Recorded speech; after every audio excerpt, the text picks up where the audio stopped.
December 24th, 1974. Next news as it happens.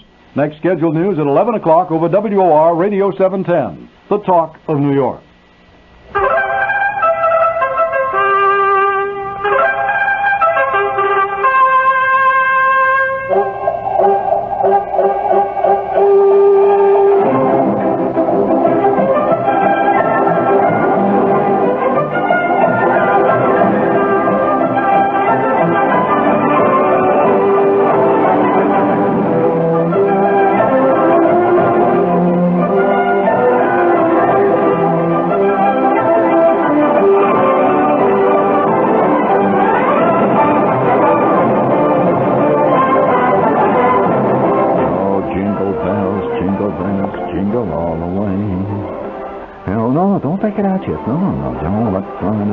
Okay, that's enough. That's enough of the theme tonight. We don't have that much time, and it's only 45 minutes or so, and it's Christmas Eve. And for the last 6 or 7 years now, we have read this story, and I've gotten a lot of requests for it. And it's kind of a thing we always do on Christmas Eve. And it's a short story that originally appeared in Playboy. It's not really a short story. It was a chapter from my novel, In God We Trust, All Others Pay Cash. And the short story, it was not really a short story. As I said, the chapter appeared in Playboy, and that year won the Humor Award for that year, for that particular story. However, this story begins, and the title of the story, for those of you who have your tape recorder on, and it will be shortened and edited for use on the air, obviously, because it's a much longer story than I can do on the air, but it's very apropos for Christmas Eve. The story is called Duel in the Snow, or Red Ryder Nails the Cleveland Street Kid.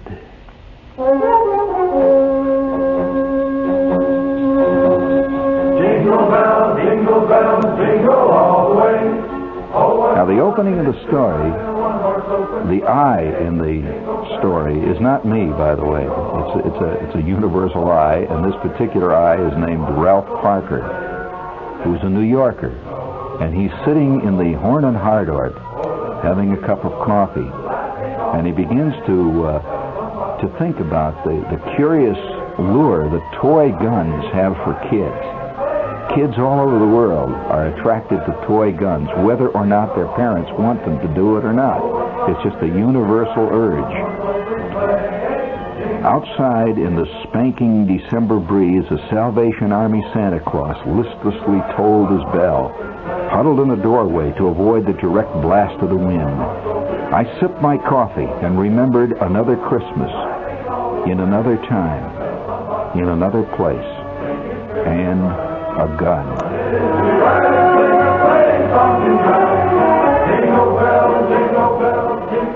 I remember clearly, itchingly, nervously, maddeningly the first time I laid eyes on it, pictured in a 3-color smeared illustration in a full-page back cover ad in Open Road for Boys, a publication which at the time had an iron grip on my aesthetic sensibilities and the dime that I had to scratch up every month to stay with it. It was actually an early Playboy. It sold dreams, fantasies, incredible adventures, and a way of life.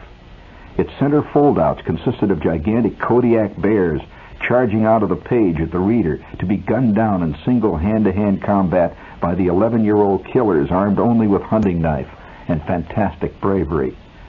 Its Christmas issue weighed over 7 pounds, its pages crammed with the effluvia of the good life of male juvenilia, until the senses reeled, and avariciousness, the growing desire to own everything, was almost unbearable.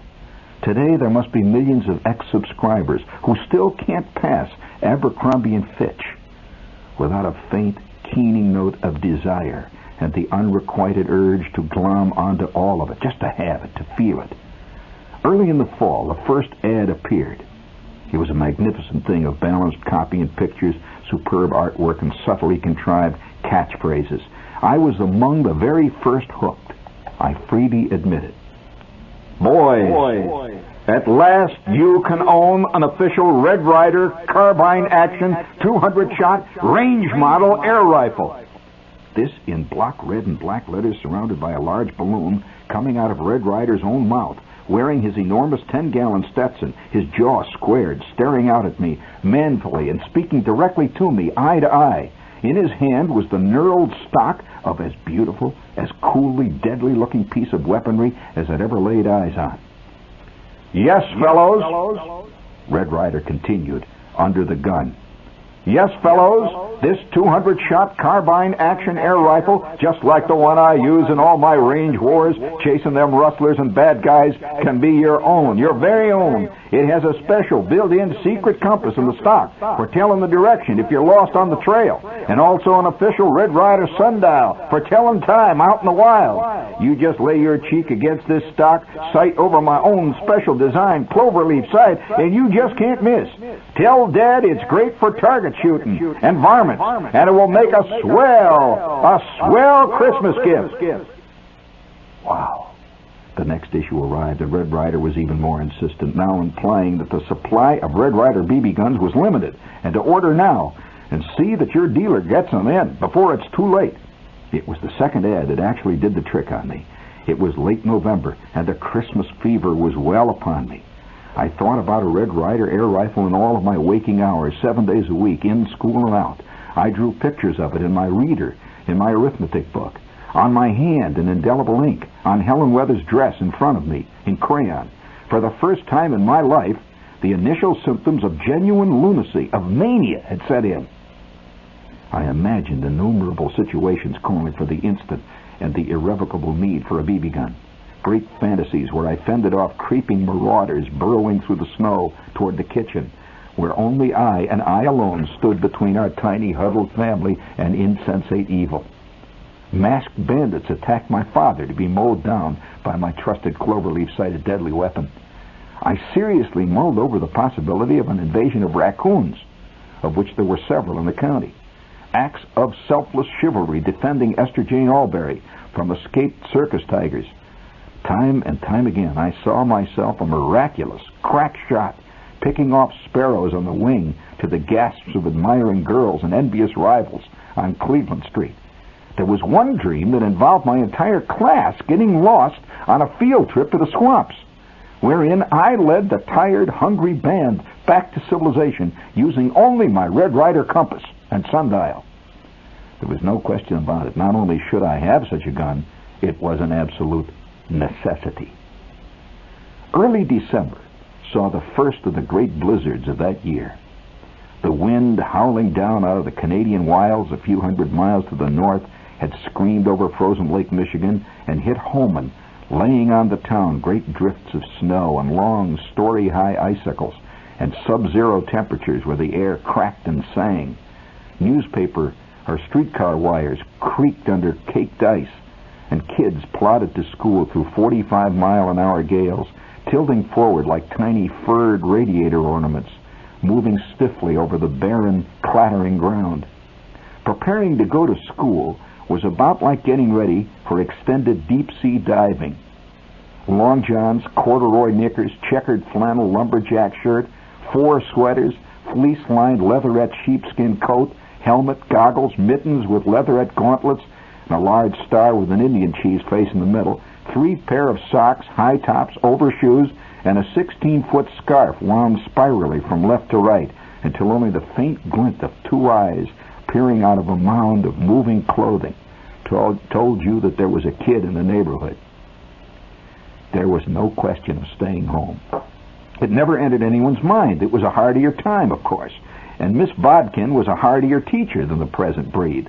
Cold was something that was accepted, like air, clouds, and parents, a fact of nature, and as such could not be used in any fraudulent scheme to stay out of school. My mother would simply throw her shoulder against the front door, pushing back the advancing drifts and stone ice, the wind raking the living room rug with an angry fury for an instant, and we would be launched, one after the other, my brother and I, like astronauts, into the unfriendly Arctic space. The door clanged shut behind us, and that was it. It was make school or die. Scattered over the icy wastes around us could be seen other tiny, befurred jots of wind-driven humanity, all painfully toiling towards the Warren G. Harding School. Miles away over the tundra, waddling under the weight of frost-covered clothing like tiny frozen bowling balls with feet. An occasional piteous whimper could be heard faintly, but lost instantly in the sigh of the eternal wind. All of us were bound for geography lessons involving the exports of Peru, reading lessons dealing with fat cats and dogs named Jack. But over it all, like a faint, thin, off-stage chorus, was the building excitement. Christmas was on its way. Each day was more exciting than the last because Christmas was one day closer. Lovely, beautiful, glorious Christmas, around which the entire year revolved, at least the kid year. Off on the far horizon, beyond the railroad yards and the great refinery tanks, lay our own private mountain range, dark and mysterious, cold and uninhabited, outlined against the steel-gray skies of Indiana winter. The steel mills. They lay on the horizon like a mysterious black mountain range. Downtown Holman, Indiana, was prepared for its yearly bacchanalia of peace on earth and goodwill to men. Across Holman Avenue and State Street, the gloomy main thoroughfares drifted with snow that had lain for months and would remain until well into spring. Ice-encrusted, frozen drifts along the curbs were strung strands of green and red Christmas bulbs and banners that snapped and cracked in the gale. From the streetlights hung plastic ivy wreaths surrounding three-dimensional Santa Claus faces. For several years, the windows of Goldblatt's department store had been curtained and dark. Their corner window was traditionally a major high-water mark of the pre-Christmas season. It set the tone, the motif of their giant Yuletide jubilee. Kids were brought in from miles around just to see the window. Old codgers would recall vintage years when the window had flowered more fulsomely than in ordinary times, and this was one of those years. The magnificent display was officially unveiled on a crowded Saturday night. It was an instant smash hit. First-nighters packed earmuff to earmuff, their steamy breath clouding up the sparkling plate glass, jostled in rapt admiration before a golden, tinkling panoply of mechanized, electronic joy. It was the heyday of the Seven Dwarfs and their virginal den mother, Snow White. Walt Disney's 7 cutie pies hammered and sawed, chiseled and painted, while Santa, bouncing Snow White on his mechanical knee, ho-ho-hoed through 8 strategically placed loudspeakers, interspersed by choruses of hi-ho, it's off to work we go. Grumpy sat at the controls of a miniature 8-wheel Rock Island Road steam engine, and Sleepy played a marimba, while in the background, inexplicably, Mrs. Klaus ceaselessly ironed a red shirt. Sparkling artificial snow drifted down on Shirley Temple dolls, flexible flyers, and Tinker toy sets glowed in the golden spotlight.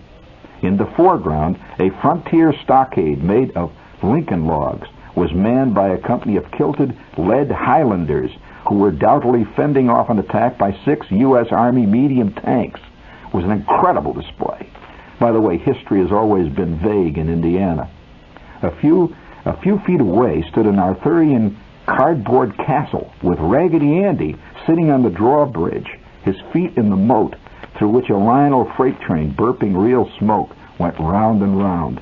Dopey sat in Amos and Andy's pedal-operated fresh air taxi cab beside a stuffed panda holding a lollipop in his paw, bearing the heart-tugging legend, "Hug Me."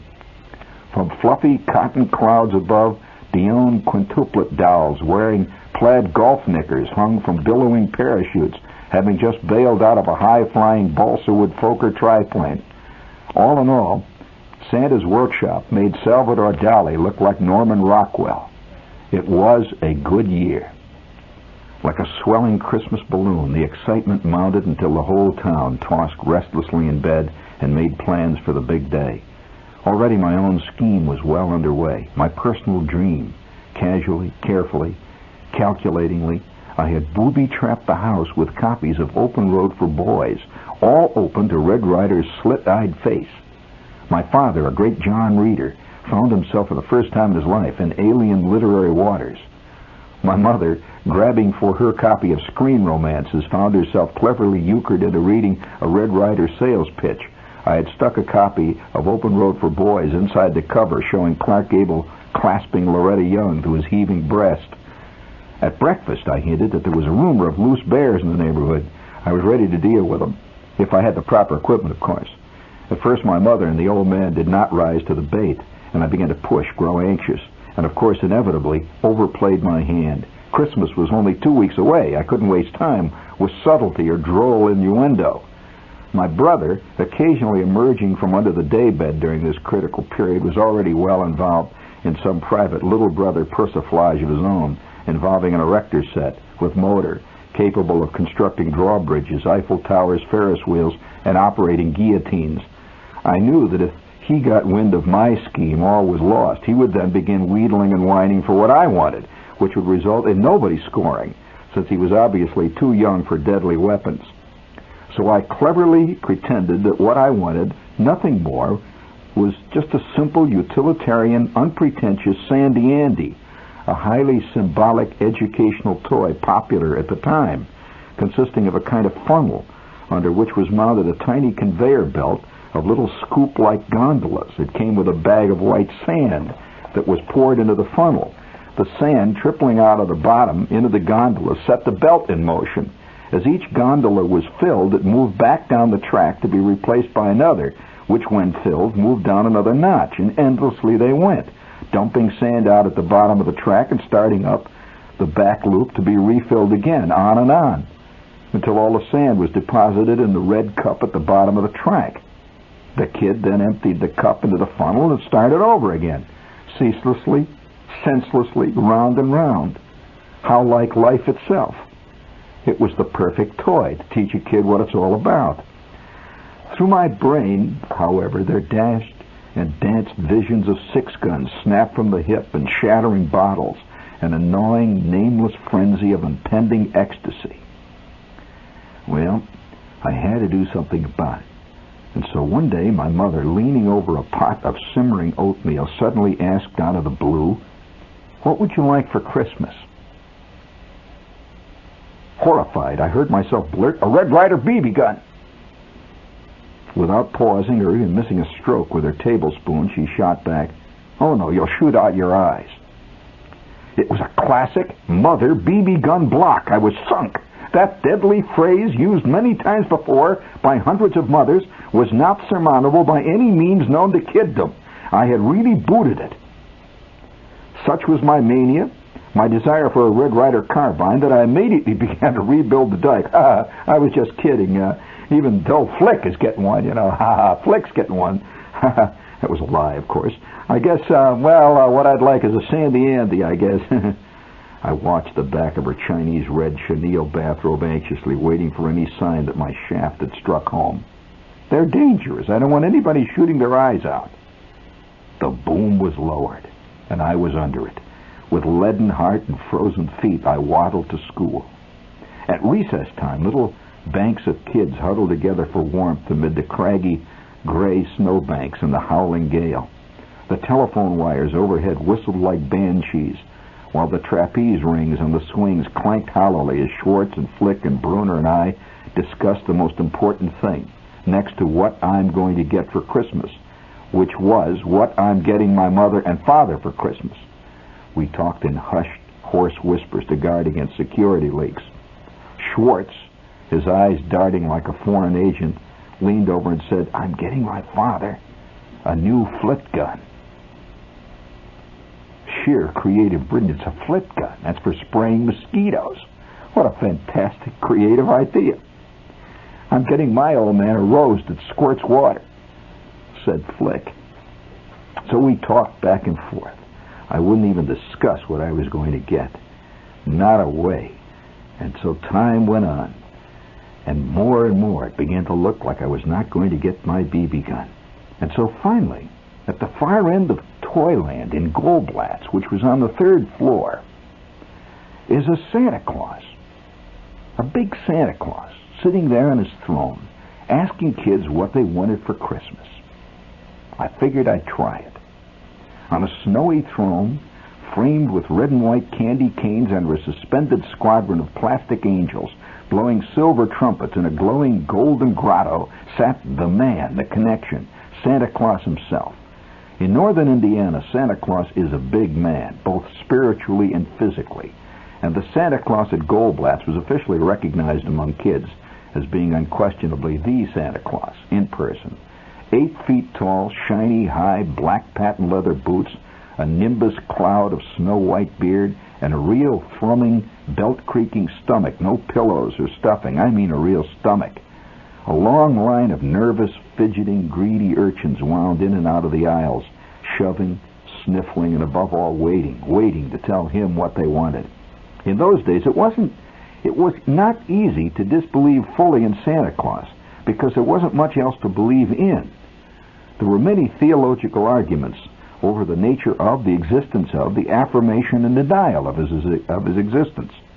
However, 10 days before 0 hour, the air pulsing to the strains of "We Three Kings of Orient Are," the store windows garlanded with green and red wreaths, and the toy department bristling with sleds, there were few who dared to disbelieve.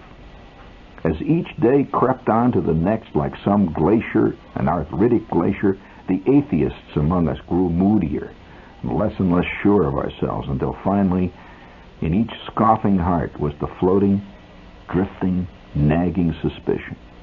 Well, you never can tell. It did not pay to take chances, and so we waited in line for our turn. Behind me, a skinny 7-year-old girl wearing a brown stocking cap and gold-rimmed glasses hit her little brother steadily to keep him in line. She had green teeth. He was wearing an aviator's helmet with the goggles pulled down over his eyes. His galoshes were open and his maroon corduroy knickers were damp. Behind them, a fat boy in a huge sheepskin coat stood numbly, his eyes watering in vague fear, his nose red and running. Ahead of my brother and me, a long, uneven procession of stocking caps, mufflers, mittens, and earmuffs inched painfully forward, while in the hazy distance, in his magic glowing cave, Mr. Klaus sat, each in turn on his broad red knee, and whispered to exultant dream after exultant dream. Closer and closer we crept. My mother and father had stashed us in line and disappeared. We were alone. Nothing stood between us and our confessor, our benefactor, our dispenser of BB guns, and 297 other beseechers at the throne. Over the serpentine line roared a great sea of sound, tinkling bells, recorded carols, the hum and clatter of electric trains, and a record that over and over and over and over again played Jingle Bells over and over and over. We stood in line. And Santa Claus got closer and closer, his great red form twinkling in the golden light. One moment, my brother and I were safely back in the tricycle and Irish mail department, and the next instant we stood at the foot of Mount Olympus itself. Santa's enormous, gleaming white snowdrift of a throne soared 10 or 15 feet above our heads in a mountain of red and green tinsel, carpeted in flashing Christmas tree bulbs and gleaming ornaments. Each kid in turn was prodded up a tiny staircase at the side of the mountain on Santa's left, and as he passed, his last customer onto his right, and down a red chute back into oblivion for another year. And over it all, the music was deafening. Jingle bells, jingle all the way. Jingle bells, jingle all the way. Sung by an echo-chambered chorus that kept going on and on.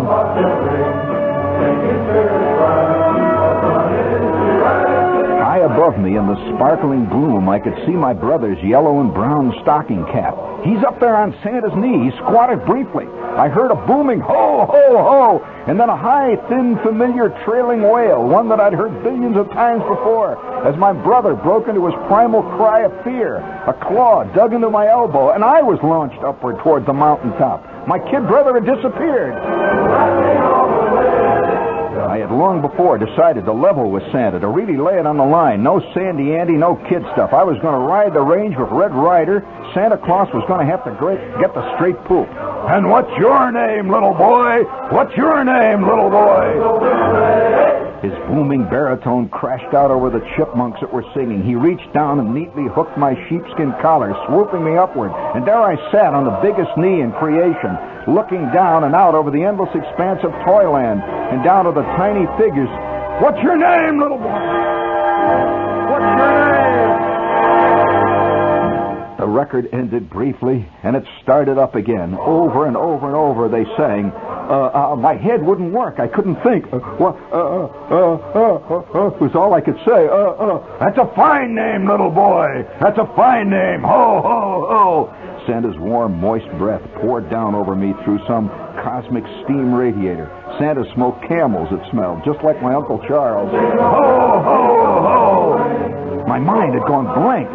Frantically, I tried to remember what it was I wanted for Christmas, what I wanted. I was blowing it. I couldn't think. My head was gone.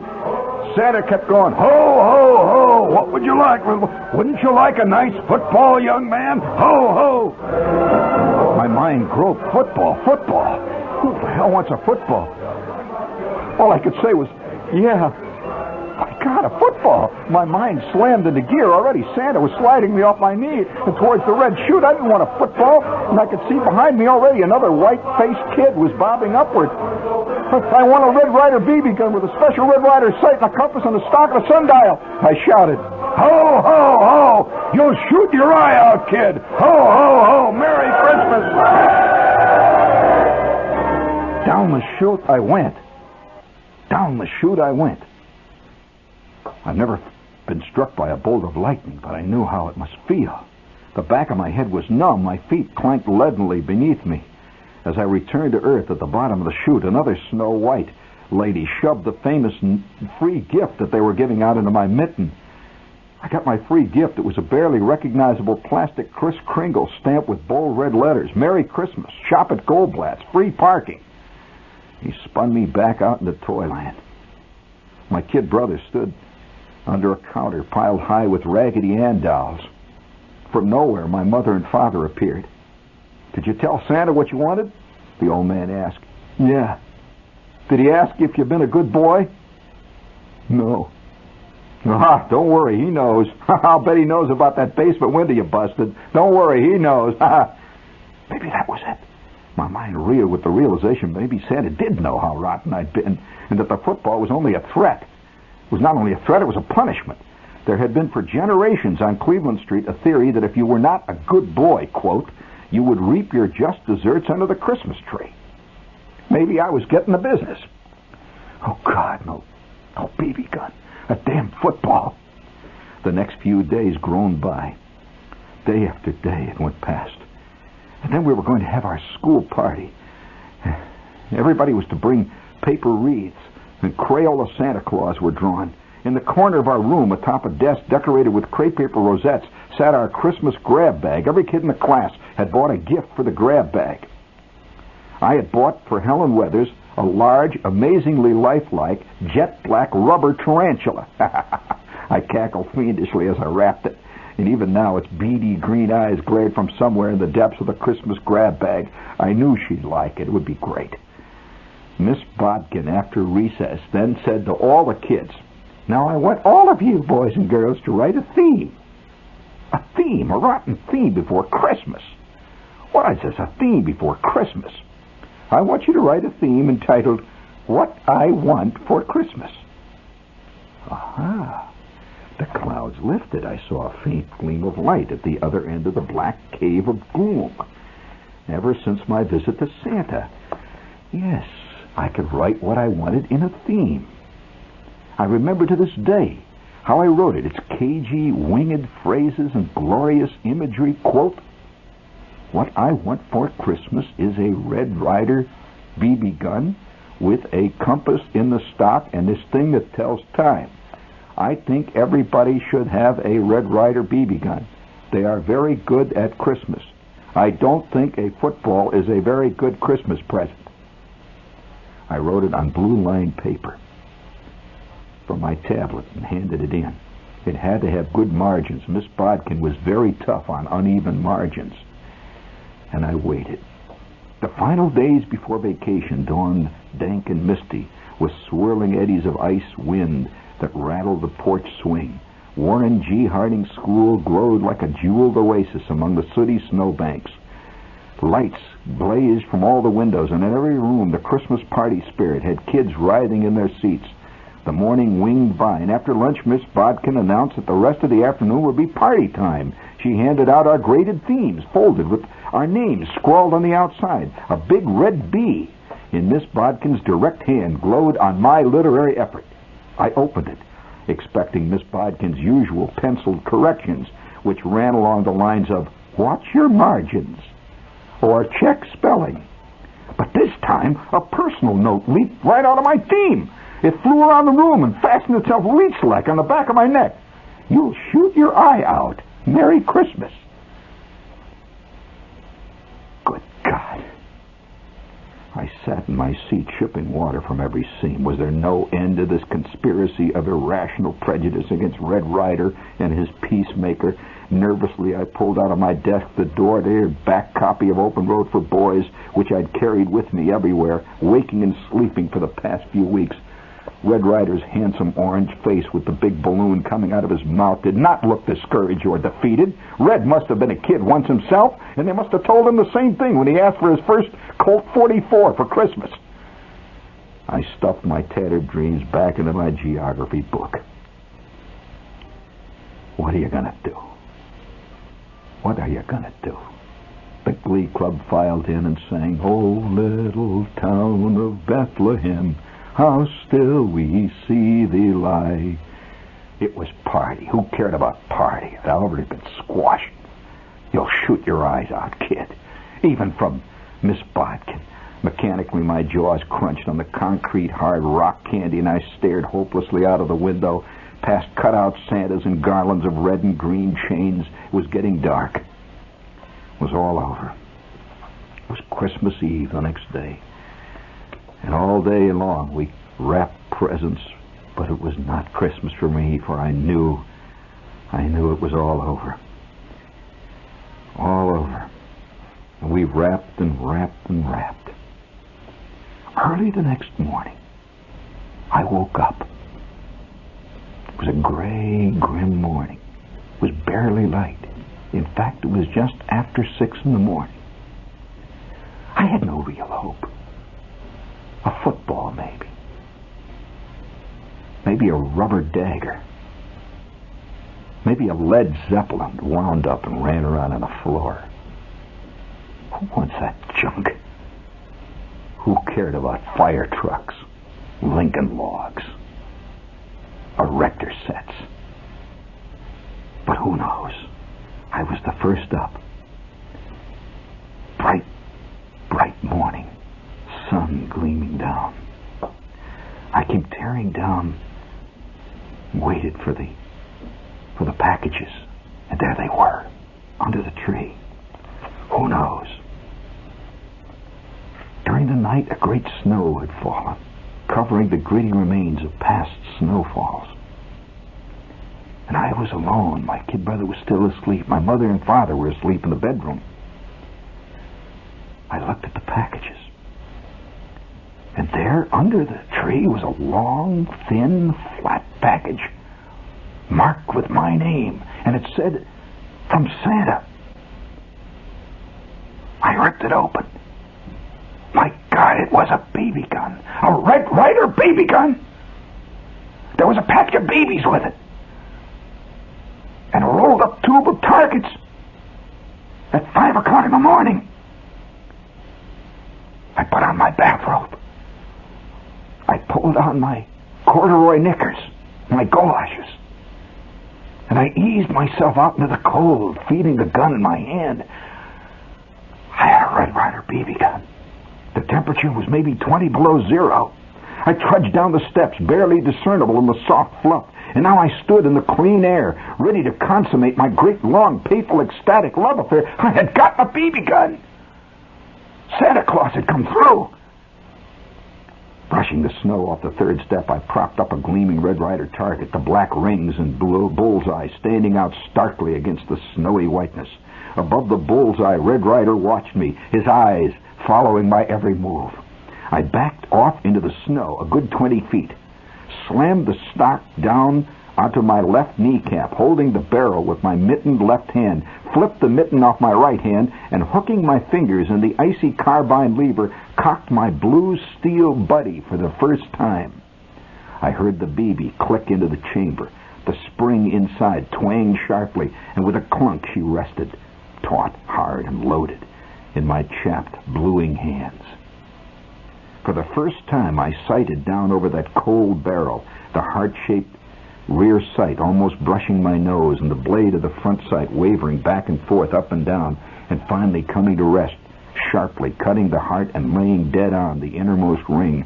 Red Ryder didn't move a muscle, his Stetson flaring out above the target as he waited. Slowly I squeezed the frosty trigger back. For one instant I thought, Ryder, it doesn't work. The BB gun doesn't work. We'll have to send it back. And then, crack! The gun jerked upward, and for a brief instant everything stood still. The target twitched, a tiny tick, and then a massive wallop. A gigantic slashing impact crashed across the left side of my face. My horn-rimmed glasses spun away from my head into the snowbank. For several seconds I stood stunned, not knowing what had happened. Warm blood trailing down over my cheek and onto the walnut stock of my Red Ryder 200-shot range model BB gun. My God, I was shot in the eye! I lowered the barrel convulsively. The target still stood. Red Ryder was unscratched. A ragged, uncontrolled tidal wave of pain, throbbing and singing, rocked my head. The ricocheting BB had missed my eye by maybe a quarter of an inch, and a long, angry, bloody welt extended from my cheekbone almost to my ear. It was divine retribution. Red Ryder had struck again. Another bad guy, gunned down. It was me. Frantically, I scrambled for my glasses, and then the most catastrophic blow of all, they were pulverized. My glasses were broken. I put the horn rims over on my nose. The front door creaked open. Just then, my mother looked out of the door and said, "Now be careful. Don't shoot your eye. Now be careful of your new BB gun." She hadn't seen yet. My eye was almost shot out. Oh, my God. And then she saw my broken glasses. She says, "How did you break your glasses?" I said, "An icicle fell off the roof. It bounced off the gun, and it bounced up and hit me." I began to cry, faking it at first. But then the shock and the fear took over. It was the real thing. She says, "Now, there, you're all right. It's just a little bump. You're lucky you didn't cut your eye. Those icicles can kill people, you know. You're really lucky. Hold this rag on it and don't wake your brother." I had faked it. I had pulled it off. I had convinced my mother that the icicle had broken my glasses. But I knew I had shot my eye out. I learned something that day. Maybe they know something. They were right.